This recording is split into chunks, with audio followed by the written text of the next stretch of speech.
soko obala ta obotisa yo. Et Dieu aussi il est capable de faire plus que même les hommes. À qui parate au âge, au niveau, au sokinini, tango mafuta kitake qui para âge de. Parce qu'on a besoin de la qui ça sokobala, yaka na mobali na yo présenter ba dossier na yo, ba biloko no bobaye la tia, ewa. Jamais. Et de même dans Nzambe. Nzamba qui pakate. Ah. Na benga Nzambe. Yoka. Nena benga Nzambe. Place na chakae. Omoni filme. Total à filme. Mais avant filmer bimana miswa batu. Et ça va d'abord en coulisses. Ba comme histoire. Nzambe na koma vina nga. Na évite ça koma be vina. Awa. Bako cholae awa. Bako pimele logo moko boye. Bana mo ba sangana ba bua kele malade. Na quartier na bango ba luka. Ba kiti saye ba finaye. Okene musala mo boye kokotsa ba dossier. Ba boya ye.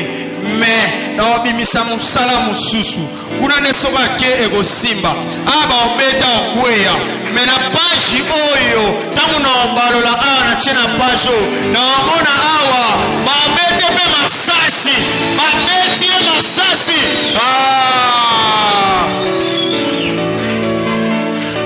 babete masasi ezwaye loko leswe na motema okweya e batu ba olobaki akufi wana ezaka pona pesa filme elengi filme comme elengi po batu ba tirer attention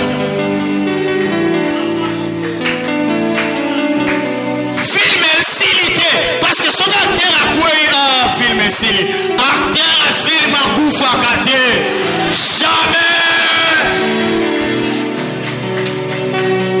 et dans mon bête ebongo en téléma azui ba traitement asali ba entraînement asongeli bango atali bango atuni bango nani abeta na masasi yaka coup d'été yaka ba bango nyonso ba koya triomphe allez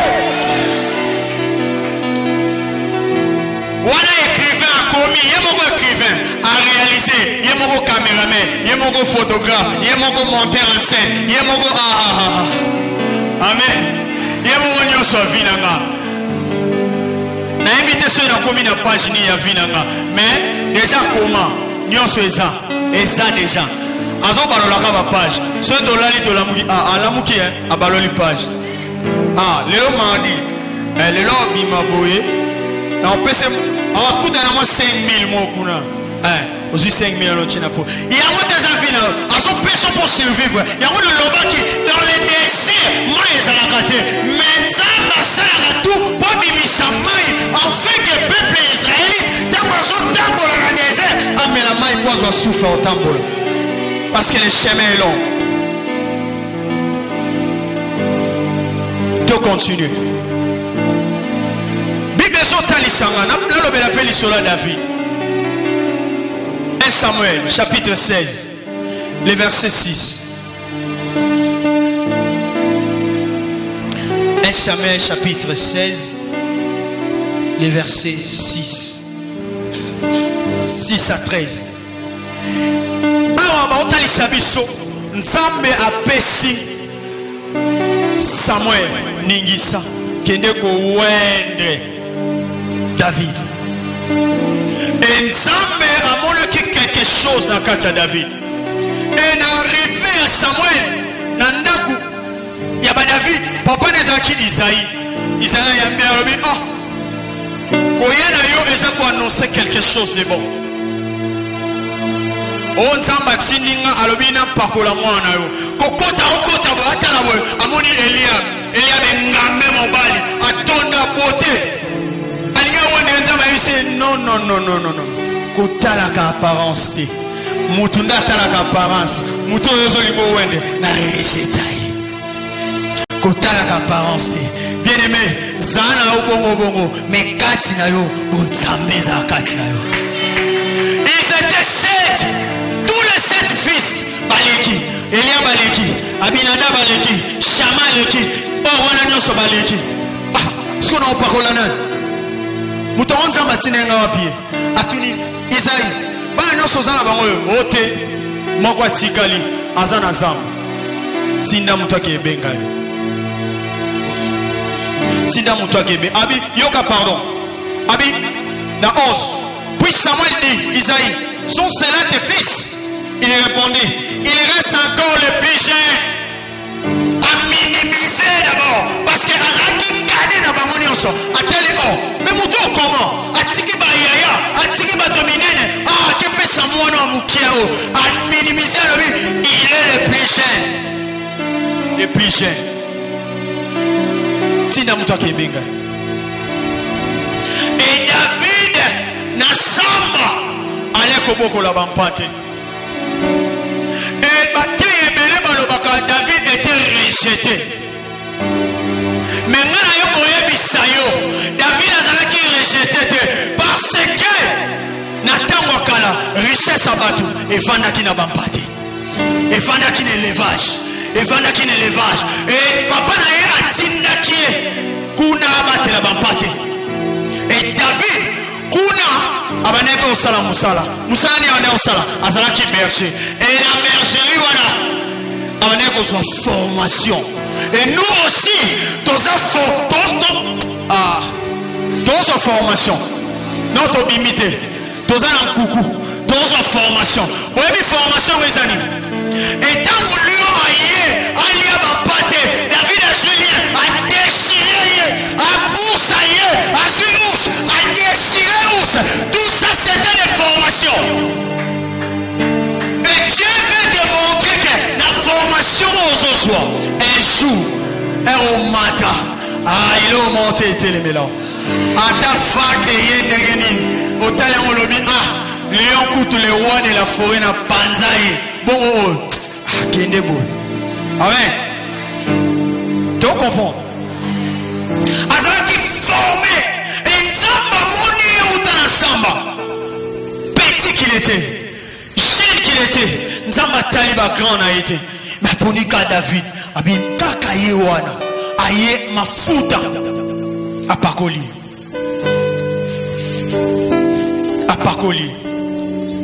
et ko pakola pakoli esuka ki wana te ko metele maki bafuka misaki Israël pendant tamulai et pas moto moko balobaka abota manesha abunda yebi nzambe o mutu ana bunda aliaga na bitumba alala na bitumba asala ganyoso na bitumba tikala yebisayo komba moko te côté maliboso mwana nzambe tant que Jésus Christ a vaincu tout sur la croix atelemi abibo pesa na obeta muto yoko bayane ba osumkise sima mwako yima imekoti omoni lipambo ya mutu etaka ko yima batuna so bazaka pembeni aya koma olaksani banda koma wakoma olata bien nazana mbongo na lata bien te poa ya koma olaksani so aligiga we sola parfait so aligiga we na mutuka awape para batu mbote na kata mutuka so apeso mbote de orgue apeso mbote mabe amen mukileza na okabo atelemi Saul Swami bundeli oyo lata bundala muto atali bien aimé to mélangeaka nzambe te na makambo mokili to swaka te to lingaka te nzambe lingaka te basunga ye atonda na nyonso Saulo pesi ami alobi zwa bunda nango alobi na okokango te 100 kilo abouaki parce que azwaki déjà formation na samba muto panza lion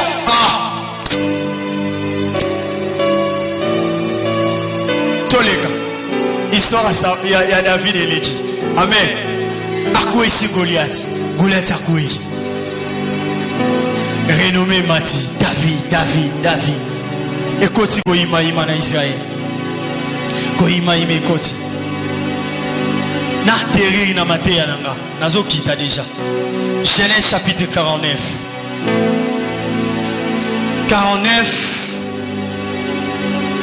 11 partie 1a.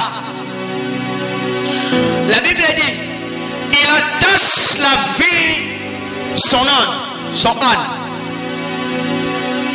et na 10 tozongi na 10 partie c'est partie moko omona bakomi jusqu'à ce que viennent les Shiloh. Expliquez. Juda la bana ya Jacob.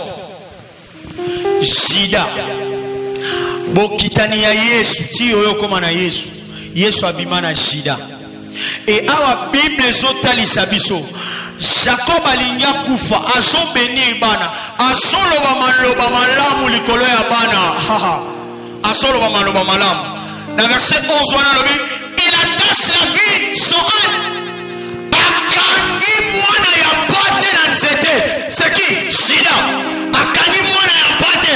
Dans verset 10 wana Bible lobi jusqu'à ce que viennent les Shiloh. Ces Shiloh là c'est Jésus-Christ.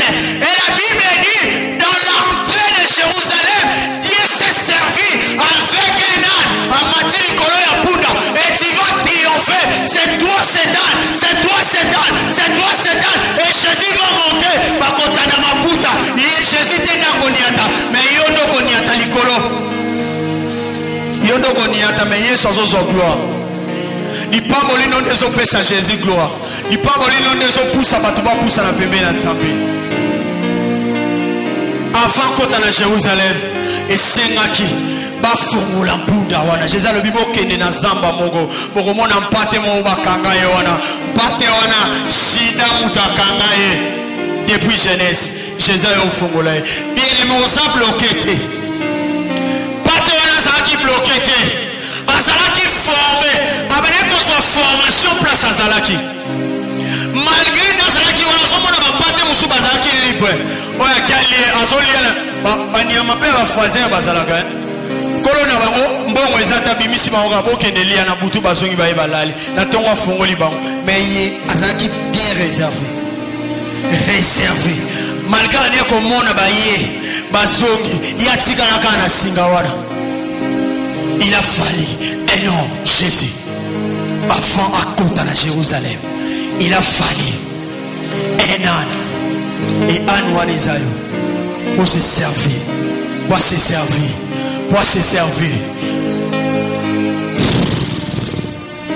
Mettez-la sous beaucoup.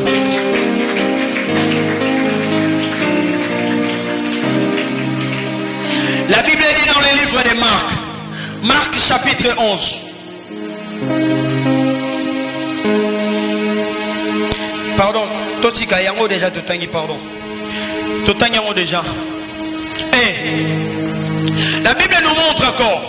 Il y avait un homme, il s'appelait Siméon. Azaki averti par des promesses de Dieu. Nzamba promettait qui est, Abissa qui est au coup faté avant que Christ aille.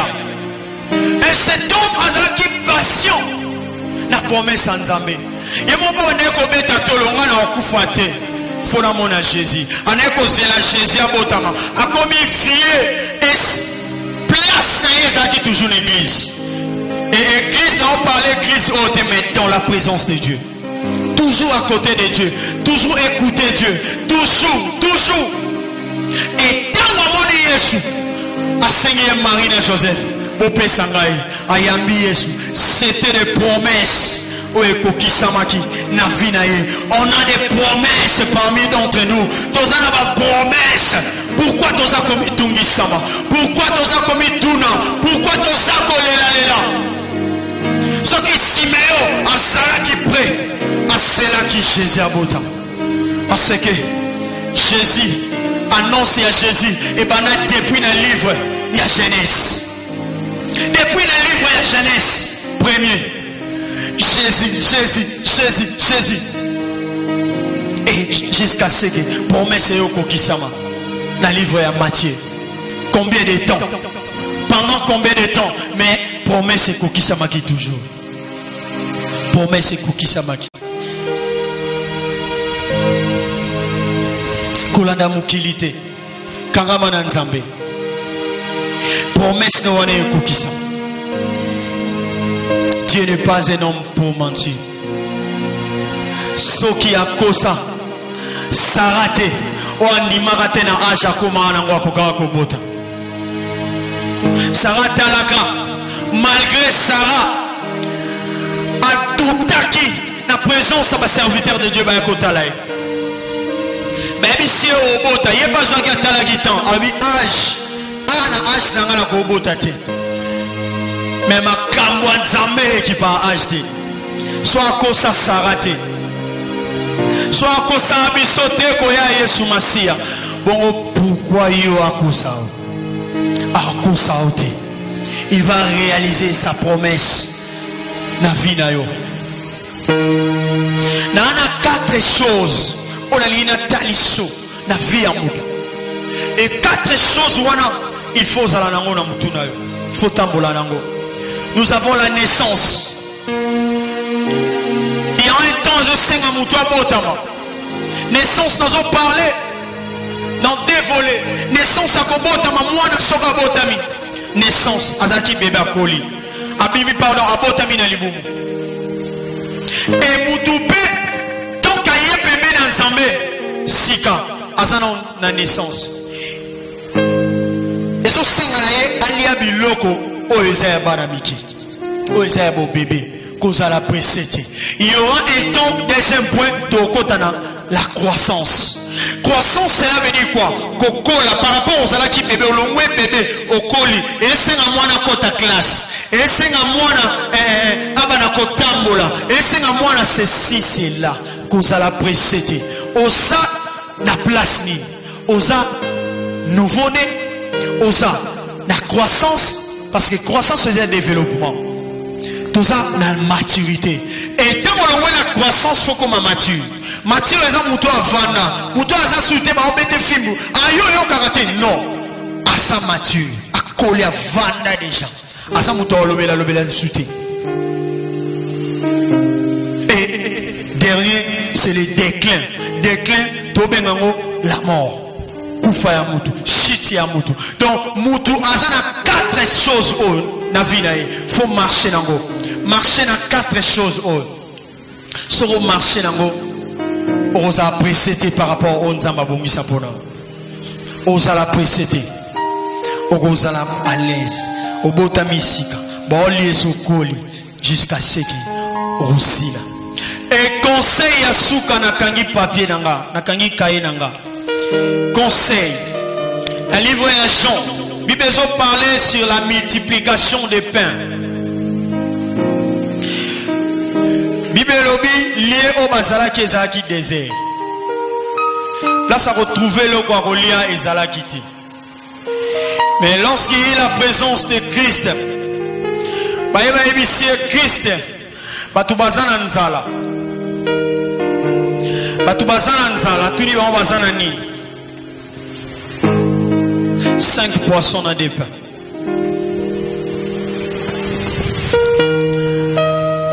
Aibisi bango boya nango. Et à sali multiplication. Mapé et se multiplier. Et à bibo pesa bango. Balie na suka yesu aibisi ba disciple. Omoni ba mapa nyonso zo kwea na se. Boloko tango. Ata moko te tikala. Amen. Conseil yango. Nzamba opambola. Nzamba zo élevé. Mais sache-le bien. Auto zwaka pas nzambe l'église tokenda kofeta ngona babarte. Amen. Les a conseil. Auto zo na passe parce que lié au bazala qui ezaki désert. Ezaki passe bazwa farine, ezaki passe bazwa mai. Mais nzamba ya sali miracle na vie na yo. Pourquoi négliger? C'est pour cela nzamba lobi yeso lobi bolo kotaba nyonso tu ekwe na se. Yango pèse important. Ko gaspiller que soit au tchamo dans l'œuvre de Dieu, soit au soutenir bateau basant dans ma difficulté. Tu rebêtes la Yeshua beaucoup. La limite au tel mestika tozali. Tozali na 4 minutes. Tozali na 4 minutes.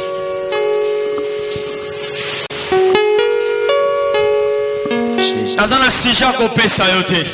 Engine biso kaka. Yo banda koloba. Nzambe pesanga kimia. Yako zala kimia yako zela titango na ngai kokuka. Longola nyonso tu oya mitungisi kati nanga.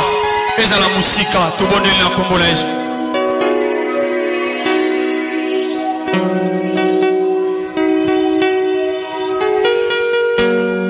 Yesu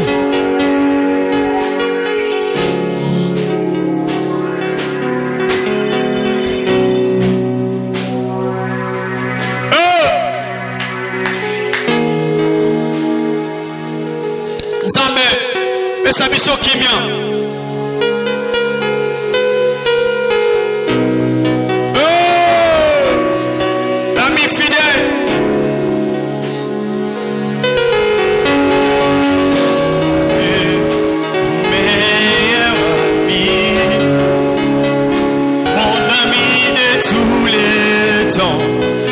Toujours prêt à me consoler, Yahweh, mon meilleur ami, mon ami de tous les temps, toujours prêt à me consoler, Yahweh.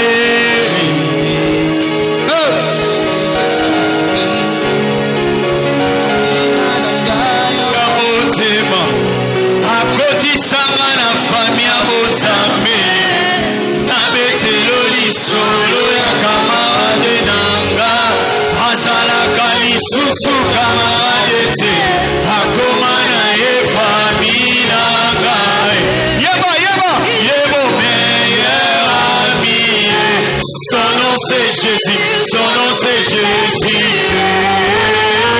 mon meilleur ami, il est mon meilleur ami, Jésus mon meilleur ami, pour la démission frappée à ma porte, Yahweh, impossible d'en parler, personne ne pouvait me comprendre, ce qui était moninga nangaye,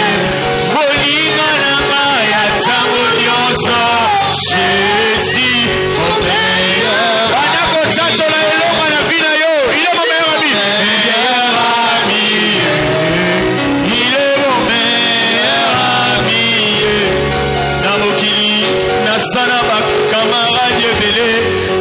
kasi soki nazali susu lelo te babendani bakei mosika parce que l'intérêt n'était que le matériel, avec toi Yahweh célébrer à vous kolibona yo imiable, amour inconditionnel, Jésus mon meilleur ami. Je suis comme Lazare, Yesu na belle kotala ngate bato nyonso mokili bakomi